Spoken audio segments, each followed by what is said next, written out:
የሩሲያ በኒውክሌር ኃይል የሚንቀሳቀስ አዲስ ክሩዝ ሚሳኤል የዓለምን ትኩረት ሳበ። የሩሲያ አዲሱ ስካይፎል ተብሎ የሚጠራው በኒውክሌር ኃይል የሚንቀሳቀሰው ክሩዝ ሚሳኤል እንደገና በዓለም አቀፍ የጸጥታ ሁኔታ ስጋት ሆኗል። የህወሓት ጽሕፈት ቤት ኃላፊና ስራ አስፈጻሚ ፈትለወርቅ ገብረ እግዚአብሔር በትግራይ ህዝብ ጥቅም ላይ በምንም ሁኔታ ድርድር እንደማይደረግ ተናግረዋል።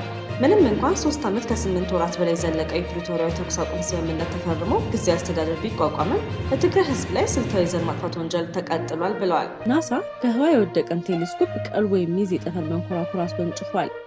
ሰላም የተከበራችሁ የሀበሻ ጎል ዜና ዩቱብ ቤተሰቦቻችን፣ እንደተለመደው በዛሬው ስርጭታችን ውስጥ ትኩረትን የሚስቡ ክስተቶችን፣ የፖለቲካ፣ የኢኮኖሚ፣ የማህበራዊና ሌሎች ወቅታዊ ጉዳዮችን በዝርዝር ልናቀርብላችሁ ተዘጋጅተናል። እስከ ቪዲዮ መጨረሻ ድረስ ከኛ ጋር አብራችሁ እንድትቆዩ በታላቅ አክብሮት እንጋብዛችኋለን። ከኛ ጋር በመቆየት አንዳችን ጠቃሚ መረጃ እንዳያመልጣችሁ ያድርጉ። ሰበር መረጃ።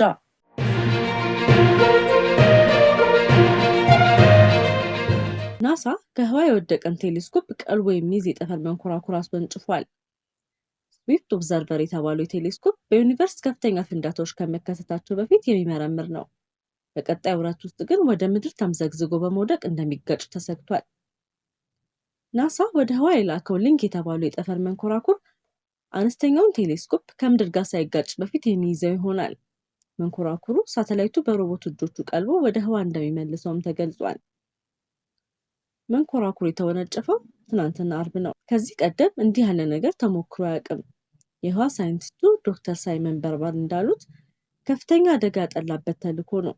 ናሳ ግን እንዲተገበር ወስኗል። ቴሌስኮፑ ካለው ዋጋ አንጻር ሳይንቲስቶች ተስፋ አድርገዋል ብለዋል። እየወደቀ ያለው ቴሌስኮፕ በዩኒቨርስ የሚፈጠረውን ከፍተኛ የሆነውን እምቅ ኃይል ፍንዳታ የሚያጠና ነው። ዶክተር ሳይመን እንደሚሉት ይህንን ክስተት ለማጥናት ሳተላይቱ ብቸኛ አማራጭ እንደሆነ ይናገራሉ። ስዊፍት ኦብዘርቨር የተባለው ሳተላይት በፀሐይ ግለት ምክንያት ወደ ምድር ከባቢ አየር በመገፋቱ መውደቅ እንደጀመረ ተገልጿል። መሬትን የሚዞርበት ፍጥነት በመቀነሱ ከነበረበት ከፍታ ዝቅ እያለ ነው። ሳተላይቱ ሲወነጨፍ 600 ኪሎ ሜትር ላይ የነበረ ሲሆን አሁን ወደ 360 ኪሎ ሜትር ዝቅ ብሏል። ከዚህ ቀደም ሳተላይቶች ወደ ምድር ተምዘግዝገው መሬት ጋር ሲቃረቡ ይቃጠላሉ። ስዊፍት ኦብዘርቨር ሳተላይት ግን በተመራማሪዎች በጣም ተወዳጅ ስለሆነ ይሄ ዕጣ ፈንታ እንዳይገጥሙ ጥረት እየተደረገ ይገኛል። ግዙፍ መኪና የሚያክለው ሳተላይቱ 3 ቴሌስኮፖች ተገጥመውለት ወደ ህዋ የተላከው በአውሮፓውያኑ 2004 ዓ.ም ነበረ። ቴሌስኮፑ የሚያጠናው በዩኒቨርስ ከፍተኛ የሆነ የእምቅ ኃይል ፍንዳታ የሚከሰተው ግዙፍ ከዋክብት ሲከስሙ ወይም ሲሞቱ እንደሆነ ነው። በዚህ ሂደት በጥቂት ሰከንዶች ውስጥ ጨረቃ በ10 ቢሊዮን ዓመታት የምትለቀው ጋር የሚስተካከል ኃይል ያመነጫሉ። ናሳ እንደሚለው ስዊፍት ኦብዘርቨርን የመሰለ ቴሌስኮፕ የለም። የጠፈር መንኮራኩር በመላክ ሊያድን የወሰነው ለዚህ ነው። መንኮራኩሩ የተሰራው ካታሊስት ስፔስ ቴክኖሎጂ በተባለ አሪዞና በሚገኝ ተቋም ነው። ወደ ህዋ የተላከው የጠፈር መንኮራኩር በቀጣይ ሳምንታት ካሜራውን፣ አቅጣጫ ጠቋሚውንና ሌሎች የሚያስፈልጉ ክፍሎችን ማስነሳት ይጀምራል። ሊንክ የተባለው መንኮራኩር ወደ ቴሌስኮፑ ተጠግቶ ከተለያየ አቅጣጫ ፎቶ ያነሳል። ከዛም ቴሌስኮፑን ቀልቦ እንደሚይዝ ተገልጿል። ቴሌስኮፑ ተቀልቦ እንዲያዝ ተደርጎ እንዳልተሰራ የሚናገሩት የህዋ ሳይንቲስቱ ዶክተር ሳይመን ባርበር መንኮራኩሩ በጥንቃቄ ራሱን ከሳተላይቱ ጋር ያገናኛል የሚለው ይገልጻል በማለት አስረድቷል። በቀጣይ 2 እና 3 ወራት ውስጥም ቀስ በቀስ ሳተላይቱ ወደነበረበት ቦታ ይመልሰዋል ተብሏል። ወደ ቀጣዩ መረጃችን ስናልፍ ትምህርት አልሳካ ያላችሁ ተማሪዎች ውትድርና ዝመቱ፣ ለዚህም ዳጎስ ያለ የገንዘብ ድጎማ ይጠብቃችኋል ተብሏል። ይህን ያለው በጦርነት ከፍተኛ የሰው ኪሳራ የደረሰበት የሩሲያ መንግስት ነው።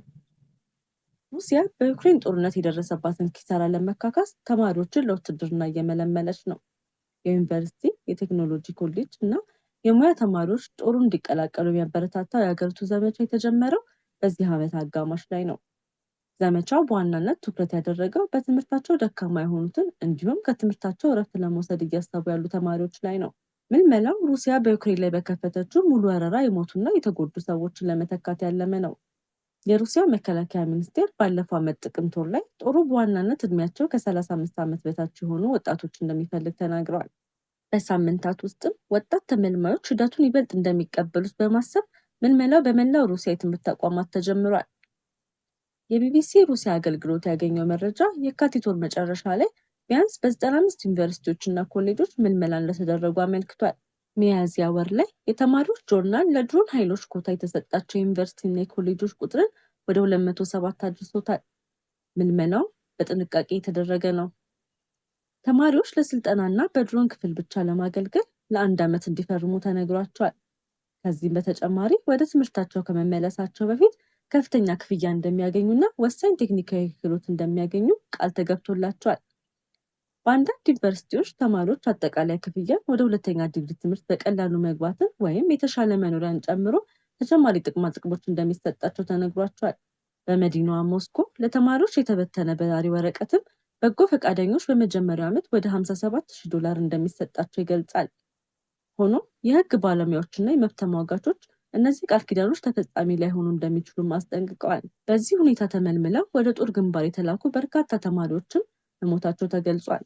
ከሞቱት ተማሪዎች መካከል አንዱ የሆነው አሳዳጊ ልጇ ለ3 ወራት የድሮን ስልጠና እንደሰለጠንና ከዚያ በኋላ ወደ ግንባር እንደወረወሩት ተናግራለች። የ23 ዓመቱ ተማሪ መጀመሪያ ላይ ከከፍተኛ ትምህርት ተቋማት ተመልምሎ በዩክሬን ከተገደሉ በሰራዊት ውስጥ እንኳን አገልግሎ አያውቅም ስትልም ቅሬታዋን ገልጻለች። ባለስልጣናት ተማሪው ዘመናዊ ከፍተኛ ቴክኖሎጂ ያለውና በአንጻራዊነት ደህንነቱ የተጠበቀ የጦር ኃይሎች ቅርንጫፍ ውስጥ ለመግባት በፈቃደኝነት የተመለመለ እቅድ አቅርበዋል። የ18 ዓመቱ ሌላ ወጣት በሰሜናዊ የዩክሬን ድንበር የተገደለው መጋቢት ወር መጨረሻ ላይ ኮንትራት ከተፈራረመ ከ4 ወራት በኋላ ነበር። በቴክኒክና ሙያ ኮሌጅ ውስጥ የባቡር መንገድ ግንባታና ጥገና ትምህርቱን እየተከታተለ ነበር።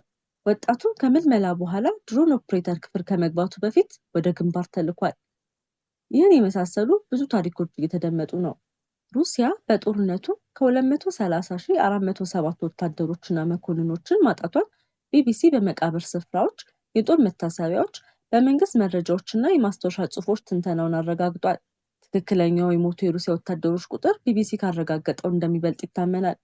ወታደራዊ ባለሙያዎች የቢቢሲ ትንተና በሚያመለክተው ከአጠቃላዩ ከ45 እስከ 55 በመቶ የሚሆነውን ብቻ ነው ብለዋል። በዚህ ስሌት መሰረት የሟቾች ቁጥር ከ417,000 እስከ 509,500 ይደርሳል ተብሎ ይገመታል። የእንግሊዙ ግዙፉ የደህንነት ተቋም GCHQ እንዳለው ግንቦት ላይ የሟቾች ቁጥር 500,000 ገደማ ደርሶ ነበረ። ዩክሬንም በተመሳሳይ በርካታ ወታደሮቿ ተገለውባታል።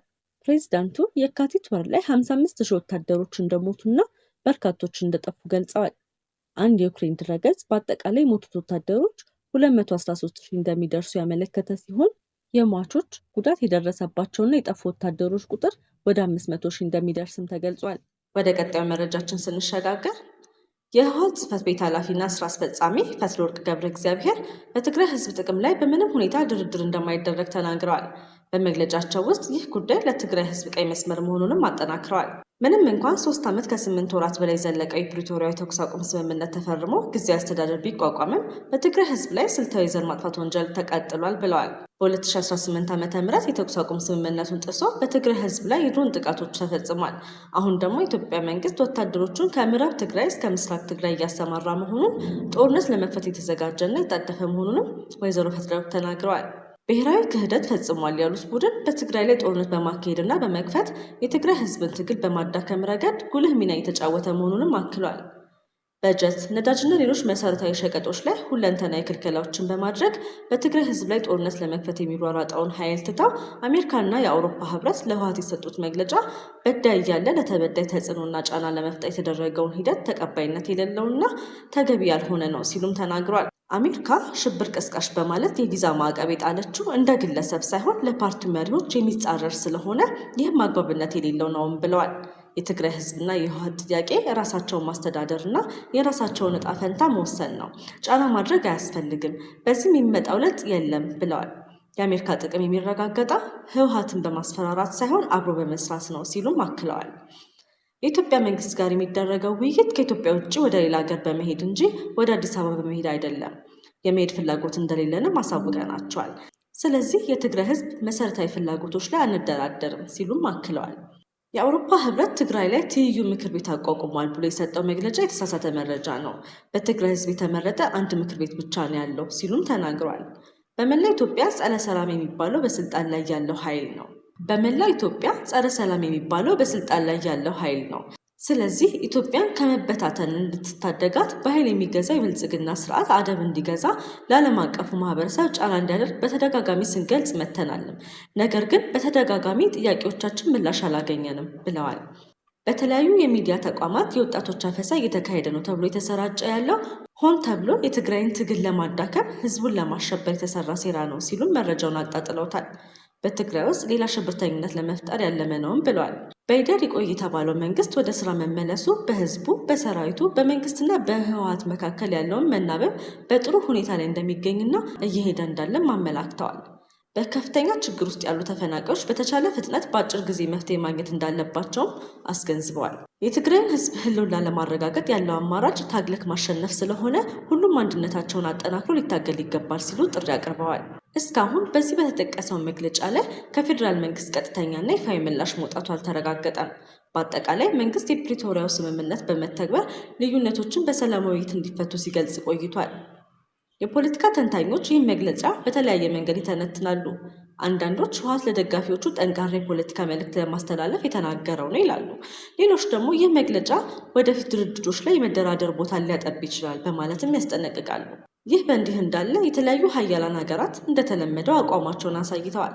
የአውሮፓ ህብረት በትግራይ ፖለቲካና የጸጥታ ሁኔታ የተባባሰ መሆኑን በመግለጽ ሁሉም ወገኖች ወደ ውይይት እንዲመለሱና የፕሪቶሪያው የሰላም ስምምነት በሙሉ እንዲተገበር ጠይቋል። በተለይም በትግራይ የሚነገሩ አንዳንድ እርምጃዎች ስምምነቱን ሊያዳክሙ እንደሚችሉም አሳስቧል። የአሜሪካን መንግስት በበኩሉ በቅርቡ በህወሓት ውስጥ ባሉ አንዳንድ አመራሮች ላይ የቪዛ ገደብ መጣሉን በማስታወስ የሰላም ሂደቱን የሚያደናቅፉ እርምጃዎች መቆም እንዳለባቸው አመላክቷል። የሩሲያ በኒውክሌር ኃይል የሚንቀሳቀስ አዲስ ክሩዝ ሚሳኤል የዓለምን ትኩረት ሳበ። የሩሲያ አዲሱ ስካይፎል ተብሎ የሚጠራው በኒውክሌር ኃይል የሚንቀሳቀሰው ክሩዝ ሚሳኤል እንደገና በዓለም አቀፍ የጸጥታ ሁኔታ ስጋት ሆኗል። ሩሲያ ይህን ሚሳኤል ከዘመናዊ መሳሪያዎቿ መካከል አንዱ እንደሆነ ስትገልጽ፣ የደህንነትና የኒውክሌር ባለሙያዎች ግን በሰው ጤናና በአካባቢ ላይ ሊያመጣ ስለሚችለው አደጋ ከፍተኛ ስጋት አቅርበዋል። ሚሳኤሉ ከተለመዱ ክሩዝ ሚሳኤሎች በተለየ መልኩ በትንሽ የኒውክሌር ሪአክተር የሚንቀሳቀስ መሆኑ ተገልጿል። በዚህ ምክንያት በጣም ረዥም ርቀት መጓዝ፣ ለረዥም ጊዜ በአየር ላይ መቆየትና የአየር መከላከያ ስርዓቶችን ለማምለጥ የሚያስችል ሩሲያ ገልጻለች። ሩሲያ ይህን ሚሳኤል በሀገሪቱ የመከላከል አቅም የሚያጠነክር አዲስ ትውልድ መሳሪያ እንደሆነ ትገልጻለች። የሚሳኤሉ ዋና ዓላማ የተራቀቁ የሚሳኤል መከላከያ ስርዓቶችን ማለፍና በጣም ሩቅ ኢላማዎችን መምታት ነው ተብሏል። የኒውክሌር ባለሙያዎችና ተመራማሪዎች ግን ይህ ቴክኖሎጂ ከባድ አደጋ ሊያስከትል እንደሚችል ያስጠነቅቃሉ። በተለይም በበረራ ወቅት የራዲዮ አክቲቭ ቅንጣቶች ወደ አየር ሊለቀቁ ይችላሉ። ይህ በወንዞች፣ በሐይቆች፣ በእርሻ መሬቶችና በተፈጥሮ አካባቢዎች ላይ የራዲዮ አክቲቭ ብክለት ሊያስከትል ይችላል። በአደጋ ወይም በቴክኒክ ብልሽት ጊዜ በሰዎች ጤናና በአካባቢ ላይ ለረዥም ጊዜ የሚቆይ ጉዳት ሊያደርስ ይችላል። የአሜሪካ የኔቶ አባል ሀገራትና የብዙ ደህንነት ባለሙያዎች ግምገማ እንደሚያሳየው ይህ መሳሪያ አዲስ የጦር መሳሪያ ፉክክርን ሊያባብስ ይችላል። በተጨማሪም በዓለም አቀፉ የኒውክሌር ደህንነት ላይ አዲስ ጥያቄዎችን አስነስቷል። ባለሙያዎች እንደሚሉት ይህ ኒውክሌር በቴክኖሎጂ ደረጃ ትልቅ እመርታ ቢሆንም ከኒውክሌር ኃይል ጋር በተያያዘ የሚመጡ አደጋዎች በቀላሉ የሚታለፉ አይደሉም። በሚቀጥሉት ወራት ሩሲያ በዚህ መሳሪያ ላይ የምትወስዳቸው እርምጃዎችና የዓለም ሀገራት የሚሰጡት ምላሽ በቅርበት የሚከታተሉት ጉዳይ ይሆናል። በተያያዘ ዜና ሀገራት ምላሽ ሰጥተዋል። ሩሲያ በኒውክሌር ኃይል የሚንቀሳቀስ ክሩዝ ሚሳኤል ስለማሻሻሉ የተሰማው ዜና ከጎረቤት ሀገራት እጅግ ከፍተኛ ስጋትና ውይይት አስነስቷል። በተለይ በአውሮፓ ሰሜናዊ ክልል ያሉ ሀገራት ይህን እንደ አዲስ የጦር ውድድር መጀመሪያ እየተመለከቱት ነው። ዩክሬን ይህ ቴክኖሎጂ በክልሉ የጦርነት ጫና እንደሚጨምር ታስጠነቅቃለች። በተለይ በሩሲያና ዩክሬን ጦርነት ውስጥ የኒውክሌር ስጋት እንዲጨመር ተጠቅሷል። ቤላሩስ አብዛኛው ሩሲያን ትደግፋለች። ይህ ሚሳኤል እንደ ሩሲያ የመከላከል አቅም ትመለከታለች። ነገር ግን የአካባቢ አደጋ ስጋት በሌሎች ባለሙያዎች ዘንድ እየተነሳ ነው። ፊንላንድ ይህን እንደ ከፍተኛ የአየርና የኒውክሌር ደህንነት ስጋት ትመለከተዋለች።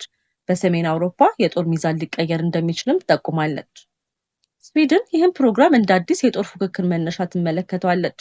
በባልቲክ ክልል የአየር መከላከያ ስርዓቶች እንዲጠናከሩም ጠይቃለች። ኖርዌይ በተለይ ስለ አርክቲክ አካባቢ እጅግ ታስጠነቅቃለች።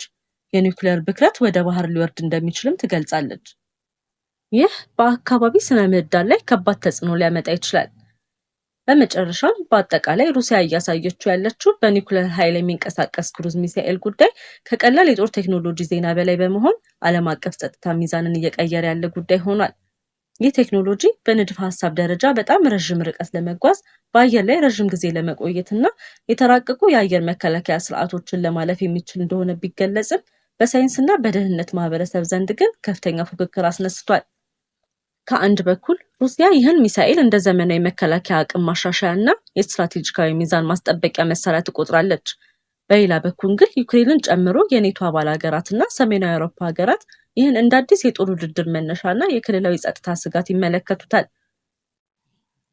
በተለይ ፊንላንድ፣ ስዊድን እና ኖርዌይ እንደ አርክቲክ እና ባልቲክ ክልል የጸጥታ ሚዛን ሊያናውጥ እንደሚችል በግልጽ ስጋታቸውን ይናገራሉ። ቤላሩስ ግን በአብዛኛው ይህ እንደ የሩሲያ ሕጋዊ መከላከያ አቅም በመመልከት ይደግፋል። ስለዚህ ይህ ጉዳይ በአንድ በኩል የቴክኖሎጂ እድገት ምልክት ቢሆንም ዓለም አቀፍ የጦር ውድድርን ሊያባብስ የሚችል የኒኩለር ደህንነትን የሚፈትንና የአካባቢ ጥበቃ በአዲስ መልኩ የሚጠይቅ ውይይት ሆኗል። በቀጣይ የዓለም ሀገራት ይህን ቴክኖሎጂ እንዴት እንደሚቆጣጠሩትና የጸጥታ ሚዛኑን እንዴት እንደሚጠብቁ የሚወስኑት ውሳኔ በዓለም ፖለቲካ ውስጥ ከፍተኛ ተጽዕኖ እያሳየ ይገኛል። ለዛሬ ያዘጋጀናቸው ትኩስ አስፈላጊና ሰበር መረጃዎች እስከዚህ ድረስ ነበሩ። ጊዜያችሁን ሰጥታችሁ ከኛ ጋር ስለነበራችሁ ከልብ እናመሰግናለን። ሁልጊዜ ፈጣን፣ ትክክለኛ፣ የተረጋገጠና ሚዛናዊ ዜና እንዲደርሳችሁ በየቀኑ በትጋት እየሰራ እንገኛለን። በኢትዮጵያና በዓለም ዙሪያ የሚከሰቱ ወቅታዊ ክስተቶች፣ የፖለቲካ፣ የኢኮኖሚ፣ የማህበራዊና ሌሎች ወቅታዊ ጉዳዮችን በፍጥነትና በአስተማማኝ ሁኔታ ለእናንተ ለማድረስ ቁርጠኞች ነን። ከኛ ጋር ገና ካልተቀላቀላችሁ የሀበሻ ጎር ዜና ዩቲዩብ ቻናልን ሰብስክራይብ በማድረግ የቤተሰባችን አካል ይሁኑ። እንዲሁም የደወል ምልክቱን በመንካት ማንኛውም አዲስ ዜናና ሰበር መረጃ በታተመ ቅጽበት እንዲደርሳችሁ ያድርጉ። ቪዲዮን ላይክ በማድረግ አስተያየታችሁን በመጻፍና ለወዳጆቻችሁ በማጋራት የምታደርጉልን ድጋፍ ለእኛ ትልቅ ብርታት ነው።